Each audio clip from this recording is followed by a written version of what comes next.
When we look into the Indian educational system, what is the role of feminism, both from a theoretical perspective as well as when it comes to practicing the new innovations in the system?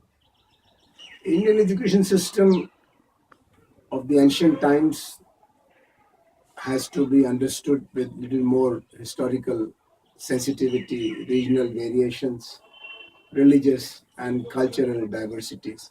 But when we talk about Indian education system of today, it's generally related with the system introduced by the British through the educational minutes of Macaulay, patronage of colonial state, and support of missionary institutions.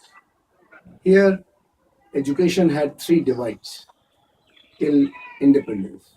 First was the racial divide, where there was a great difference between the educational opportunities for people of European stock and the Indians or the natives.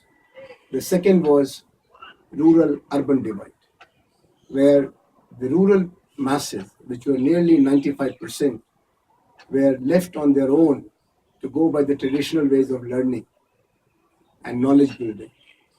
It was quite urban centric.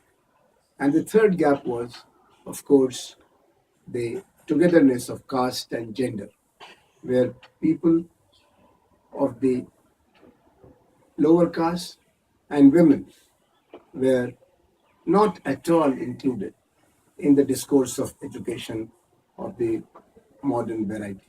Since independence, the racial divide is gone, it has become irrelevant.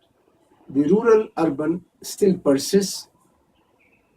The gender issue has been in the zone of benign neglect till Kothari Commission, that is till mid 60s.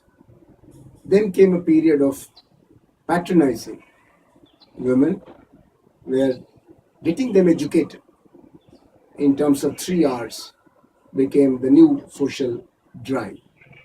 But since 90s, there is a quest for gender equality, gender sensitization, and giving women their due through state support in terms of lower cost of educating women, better opportunities of higher education, and giving space to women as leaders of educational system, also as teachers as well as administrators. But it is not really enough. There is a drive for 21st century updating of Indian education system, where the gender divide in terms of hard subjects and soft subjects, sciences, technology, professional studies, more for men, and home science, art and culture, language and literature, history and sociology, more for women. This has to go, sooner the better.